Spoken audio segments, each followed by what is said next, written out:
These are the articles that will be seen today. Drop in private investments. What is the context? The context is that, as the heading reads, there is drop in private investments and the private gross fixed capital formation. Private gross fixed capital formation is not picking up in India. Okay, so there was an article in Hindu which talks about this gross fixed capital formation not picking up in India and how the government policies affect private capital formation. All right, now for prelims, what is important is the trend of private investments. Okay, so in the past decade, the trend is like this, like that. There might be questions. Okay, so from independence to the LPG reforms, how was the trend? It was, say, suppose this is 10% of GDP. So more or less, it was greater or less than, near to 10%. All right. And then you have to take this lot LPG to 2007 and 8. Why? Because here we had a financial crisis, right? So here more or less it was 10. I'm talking about the private investment. And from LPG reforms like 1990s or little bit before that, the private investment started rising. Okay, from 10% as percentage of GDP to around 27% in 2007 and 8. Okay, and what happened from 2011 and 12? Private investments began to drop and it hit a low of 19.6% in the year during the COVID pandemic. Okay, from 2011-12 onwards, it has hit a low of 19.6% of GDP. All right. So this has been the trend of private investments. Now coming to public investments as percentage of GDP, till LPG, it was more than the private investment. See, it started off from 3% and it eventually grew faster than the investments of private investments. From LPG, there was a decline. All right, when compared to the previous investments. Why? Because the private sector had intervened here. All right, so that is the story of, I'm not saying that it has steadily decreased or steadily increased after LPG. I'm just saying compared to pre-LPG, post-LPG, the government investments as compared to GDP is less. That's what I'm trying to say. All right, but the orange color trends are with respect to private investments. Clear? Now we'll come to this one. What is this gross fixed capital formation? What is this? It refers to the growth and size of fixed capital in the economy. Fixed capital in the economy. What does this include? It includes investments in things like buildings and machinery. Okay. And private GFCF, that is private gross fixed capital formation, can serve as an indicator of how much private sector in an economy is willing to invest, right? This is one factor that we can look at, like how is the trend? Are private investors really interested to invest in India or not? All right. So these are some basics.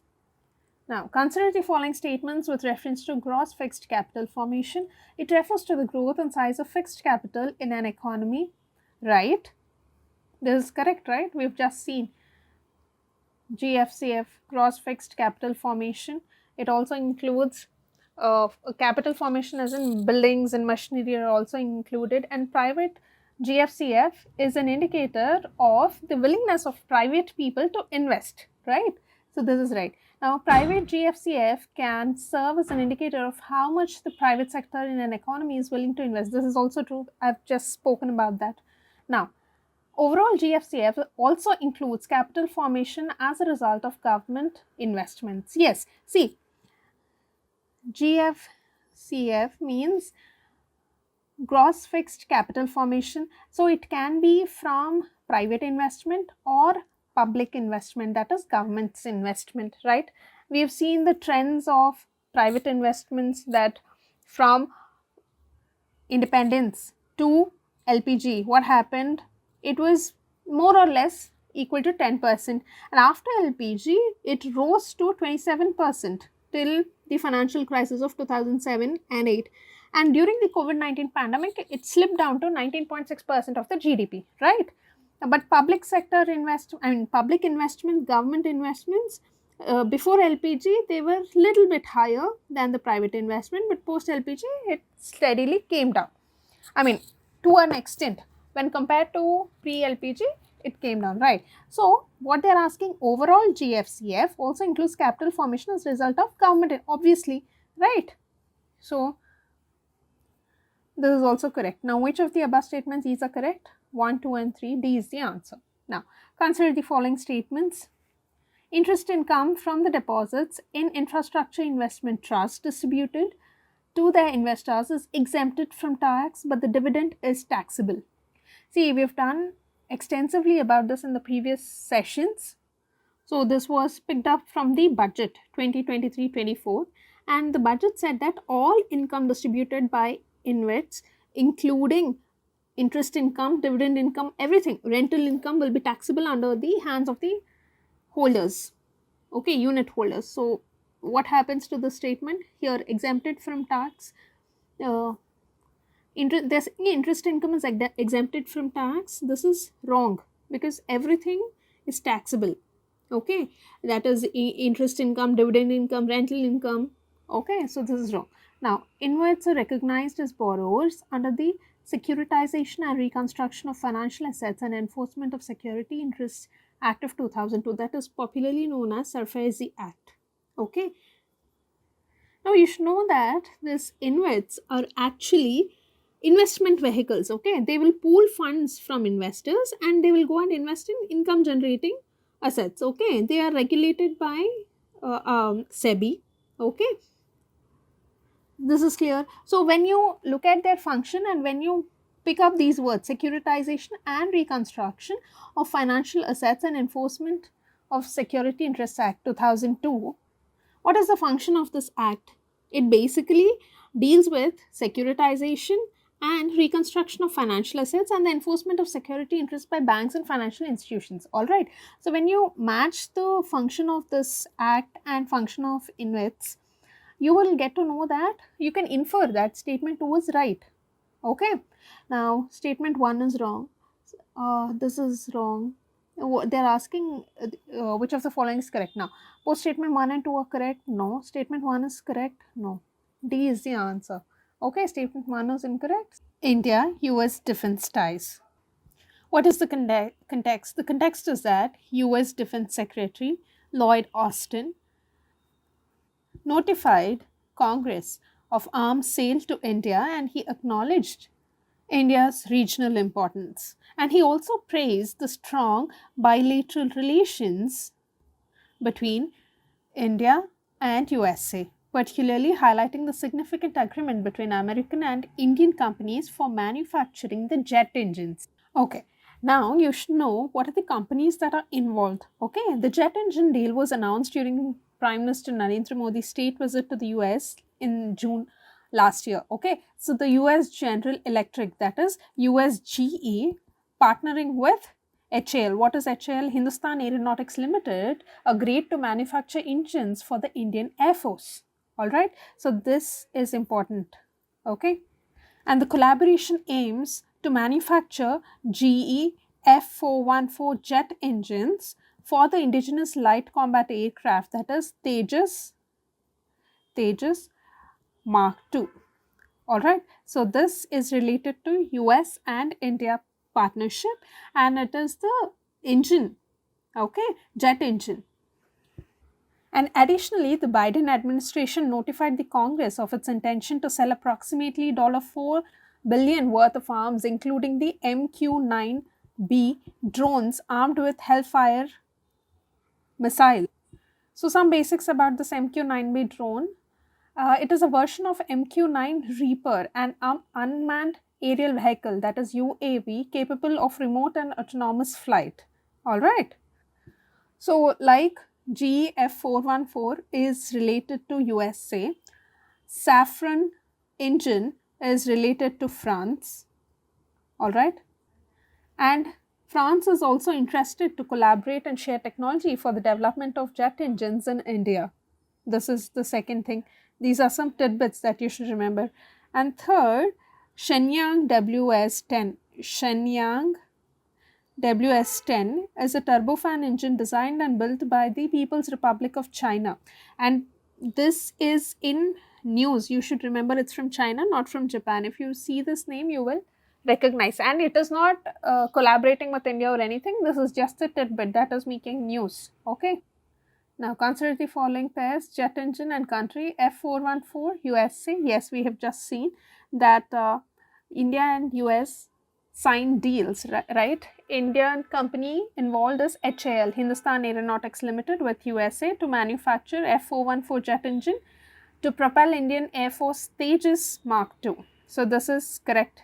Now, Safran engine, it is related to France, and France is also willing to collaborate and share technology for the development of jet engines in India. This is also true.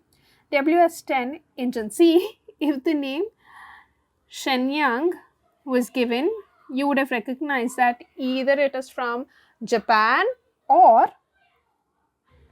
then you would recognize. But here they've just given WS10 and it's not from Switzerland, it is from China. Okay, and China and India are not collaborating on anything, just you have to know the information that this engine belongs to China. Okay, so how many of the above pairs are correct? 1 and 2 are correct. So only 2 is the answer. Now consider the following statements about G20. The G20 program was originally established as a platform for finance ministers and central bank governors to discuss international economic and financial issues. Some basics about G20. G20 is a group of 19 countries plus EU. It is not a group of 20 countries, please remember, because EU has many members, right? 27 members. So 19 plus EU grouping forms G20, and it was established in 1999 as a platform for finance ministers and central bank governors. Why? To discuss international economic and financial issues. Together, G20 countries account for almost 2/3 of the global population and 75% of the global trade. All right. And you should also know that G20 does not have a charter or a secretariat. Okay. The presidency is supported it is supported by Troika, which includes the previous, current and incoming presidencies. Okay. Previous, current and incoming presidencies. Okay. So it is called Troika. And the G20 presidency hosts the summit and directs the agenda for a calendar. And it is a non-binding forum. Its decisions are not legally binding and the member countries are not required to implement them. Alright, so these are some basics. Now coming to the question. The G20 group was originally established as a platform for finance ministers and central bank governors to discuss international economic and financial issues. This is right, we have just seen. Digital public infrastructure is one of the India's G20 priorities. This is also true. So which of the statements given above is are correct? Both the statements are right. So C is the answer.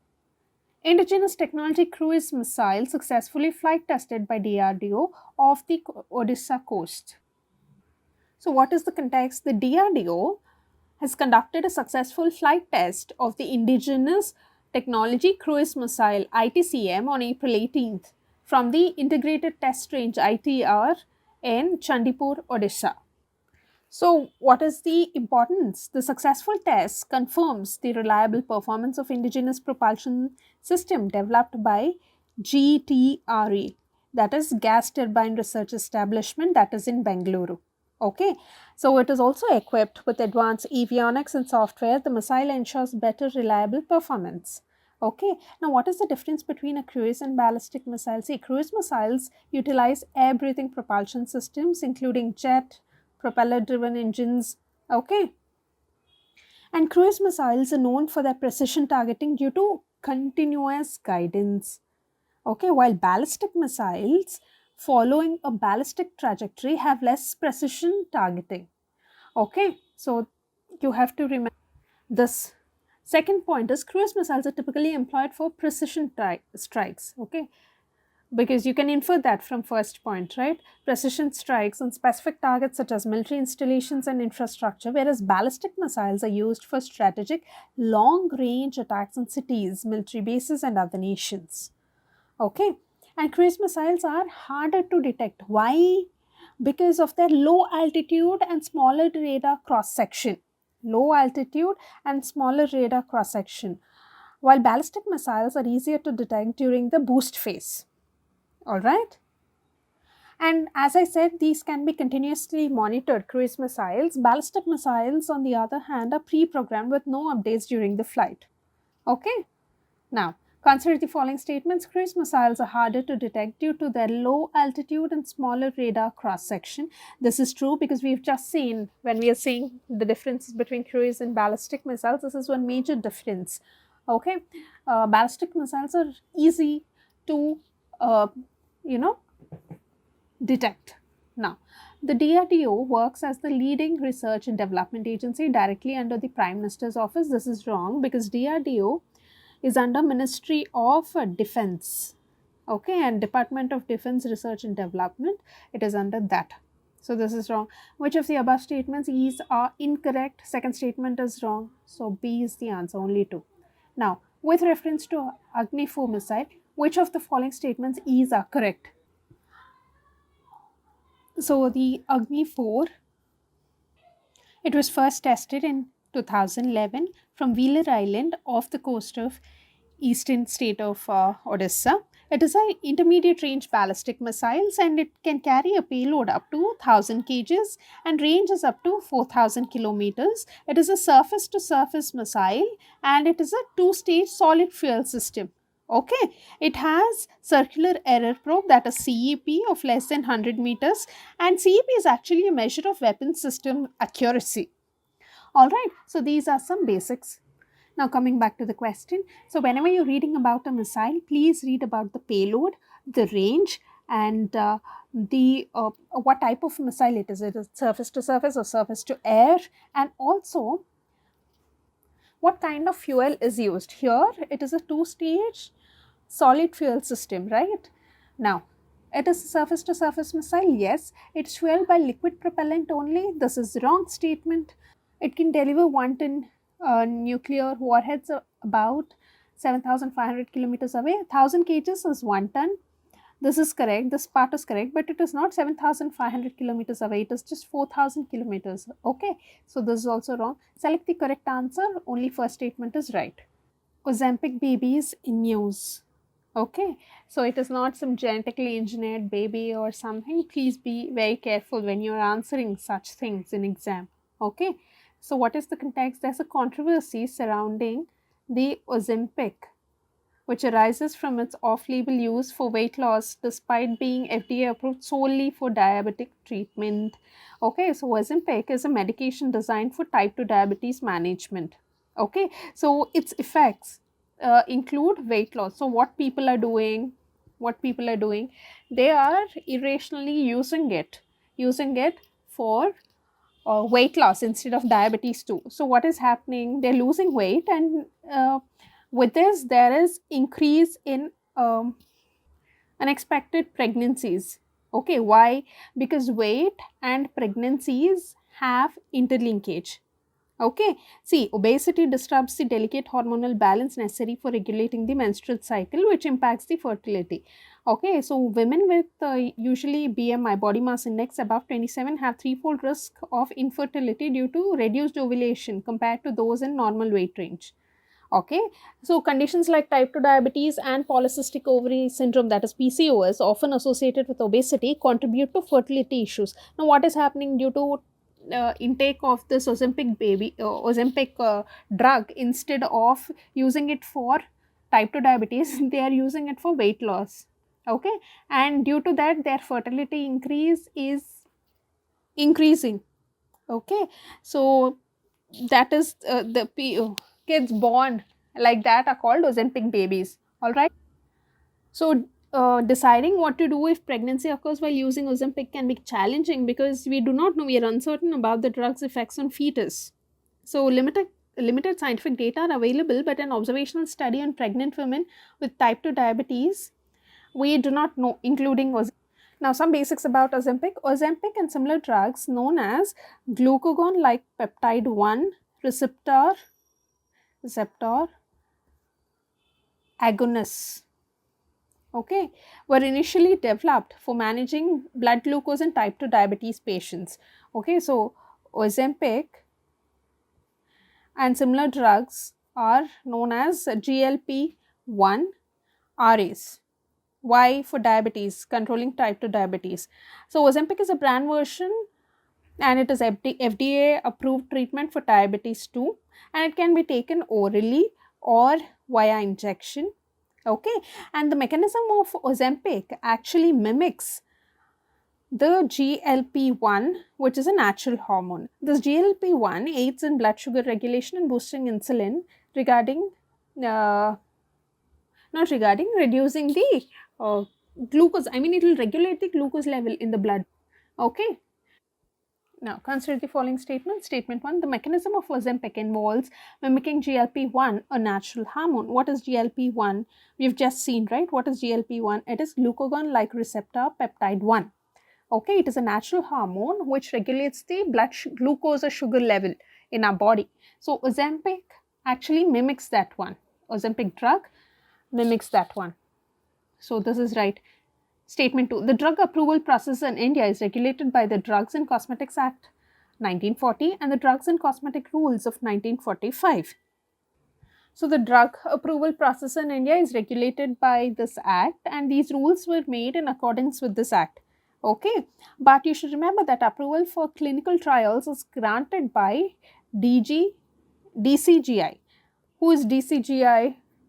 Drug Controller General of India, and this Drug Controller General of India actually evaluates the drug's safety and efficacy in humans. Okay, so this particular office is responsible for approval for clinical trials. Okay, and if the trials are successful and the evaluation is good, the DCGI approves the drug for marketing and manufacturing. So this is also true. Now what are they asking? Which of the following is correct in respect of the above statements? Now, both statement 1 and 2 are correct, and statement 2 is the correct explanation of statement 1. See, if you have to know that whether statement 2 is correct explanation or not, you have to use the word because and read them collectively. So when you're using the word because and reading them collectively, it is not making any sense. Okay, individually the statements are right. So this A option is gone. Now both statement 1 and 2 are right, but statement 2 is not the correct explanation of statement 1. Yes, B is the answer. Okay, now Walbachia method is sometimes talked about with reference to which one of the following. So what is this Walbachia method? See, Walbachia natural bacteria present in up to 60% of insect species, including some mosquitoes. Okay, however, Walbachia is not usually found in Aedes aegypti mosquito. Aedes aegypti mosquito, which is the same species responsible for transmitting human viruses such as Zika, dengue, chikungunya and yellow fever. Okay, so the World Mosquito Program's field teams, what they did was they released the male and female Aedes aegypti mosquitoes with Walbachia. So they inserted the gene and they released these mosquitoes. Usually it is not found in these mosquitoes, no? So they inserted and they released. What happened? These mosquitoes over weeks they breeded with wild mosquitoes population, and over time what happened? The percentage of mosquitoes carrying Walbachia grew until it remained so high without the need for further releases. Now the mosquitoes with this particular strain Walbachia have reduced ability of transmission. Why did they choose this Walbachia? Because the mosquitoes with Walbachia have a reduced ability to transmit viruses to people. So there is a decrease in the risk posed by Zika, dengue, chikungunya and yellow fever, right? Outbreaks, right? So that is the thing. Okay. So coming to the options, controlling the viral disease spread by mosquitoes. Yes, A is the answer. World Liver Day. April 19th is celebrated as World Liver Day. Okay. And why is April 19th chosen? In 2010, the European Association for Study of Liver launched the first ever World Liver Day to commemorate the foundation day of EASL in 1966. It is on April 19th. Okay. Now some basics about liver. Liver, it basically detoxifies harmful substances. Okay, so detoxification. Okay, and liver synthesizes essential proteins, stores glycogen for energy, and metabolizes fats, carbohydrates. Which of the following is not a function of the liver? Detoxifying harmful substances. Yes, this is a function of the liver. We've just seen, right? The major function is to detoxify harmful substances. Synthesizing essential proteins. This is also a function. Okay, we have just seen that synthesizing essential proteins and storing glycogen for energy, they're all functions of liver. Storing, yeah, this is also a function of liver. Now, regulating blood sugar levels and cholesterol. See, actually, liver liver helps in metabolism of fats and carbohydrates, which will help in regulation of blood sugar and cholesterol to an extent. But majorly, the blood sugar levels and cholesterol are regulated by endocrine hormones of pancreas, right? So 1, 2 and 3 are functions, 4 is not a direct function. Okay. Now, in the context of hereditary diseases, consider the following statements. Passing on the mitochondrial diseases from parent to child can be prevented by mitochondrial replacement therapy either before or after in vitro fertilization of egg. This is true because defective mitochondria, if you're replacing it with healthier one, then you can prevent, right? Now, a child inherits mitochondrial diseases entirely from mother and not from father. This is absolutely true. You should understand because during conception, when the sperm fuses with the egg, the sperm's mitochondria, okay, are destroyed. Okay, usually the sperm has mitochondria on the tail and the energy is used to sail. Okay, during the intercourse, it is used, the energy of the sperm is taken from the mitochondria present on its tail. Okay, sometimes the tail is lost during fertilization, and in 1999 it was reported that paternal sperm mitochondria are marked with ubiquitin to select them for later destruction inside the embryo. Okay, so you should remember that mitochondria in mammalian sperm are usually destroyed by the egg cell after fertilization. Okay, and in 1999 it was reported that paternal sperm, what is maternal is mother, paternal is father. Okay, paternal sperm mitochondria are marked with ubiquitin to select them for later destruction inside the embryo. Okay, so when there is mitochondria which is destroyed and it is not inherited at all, while fertilization itself, the mitochondria of the sperm is getting destroyed. Okay, so only mother's mitochondria will be inherited into children. Now, a child inherits mitochondrial diseases entirely from mother and not from father. Yeah, if mother has any defect in the mitochondria, then that defect is inherited. Okay, even if father's mitochondria is having any kind of disease, that will not be inherited. Why? Because mitochondria is destroyed, no, during fusion itself, so that will not be inherited at all. So irrespective of whether it's healthy or unhealthy, doesn't matter. Okay, disease free, doesn't matter. Only mother's mitochondria matter. So this is also true. Which one of the following, which one of the statements given above are correct? Both the statements are right. This is it for today. All the best.